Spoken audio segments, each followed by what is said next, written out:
আসসালামু আলাইকুম ওয়া রাহমাতুল্লাহি ওয়া বারাকাতুহু। নাহমাদুহু ওয়া নুসাল্লি আলা রাসূলিহিল কারীম, আম্মা বা'দ। বিসমিল্লাহির রহমানির রহিম। ইন্না শানিআকা হুয়াল আবতার। মুআজ্জাজ মুহতারাম দিগার উলামায়ে কেরাম, সম্মানিত শ্রোতা মণ্ডলী এবং ইসলামী আন্দোলন, ছাত্র আন্দোলন এবং মুজাহিদ কমিটি ভাই সকলের উদ্দেশ্যে আমি দুই চারটা কথা বলবো। বিশেষ করে আমি বলতে চাই যে কোরআন আয়াতটা আমি তেলাওয়াত করছি, ইন্না শানিআকা হুয়াল আবতার। রাসূলুল্লাহ সাল্লাল্লাহু আলাইহি সাল্লামকে আল্লাহ রাব্বুল আলামিন বললেন, হে রাসূল, আপনি আমার জন্য সবকিছু করেন, কিন্তু তোমার বিরুদ্ধে যারা যাবে তার নাম নিশানা আমি রাখবো না। ঠিক কিনা বলেন?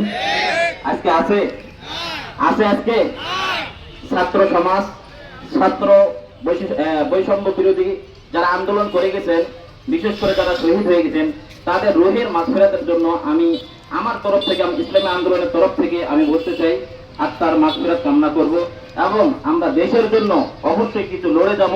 এই লোকগুলো আজকে বসে আছে, সবাই নিজ নিজ পকেটের টাকা খরচ করে আমরা এখানে এসেছি। আর যত দল আছে বাংলাদেশের মধ্যে, সকলেই নিজের পকেটের মধ্যে ভরার চিন্তা ভাবনা করে নিয়ে আছে। কথা বলেন ঠিক কিনা? কিন্তু ইসলামী আন্দোলন কোনদিন আমরা আমিরের থেকে টাকা নেই না, বরঞ্চ আমরা নিজের পকেট থেকে নিজে আমরা মাঠে নামবি এবং ইসলামের জন্য জীবন দেওয়ার জন্য প্রস্তুত আছি। কথা বলেন ঠিক কিনা? নারে তাকবীর, নারে রিসালাত, নারে তাকবীর। ফাতহুম মিনাল্লাহি ওয়া ফাতহুম মিনাল্লাহি করিব ওয়া বাশশিরিল মুমিনিন।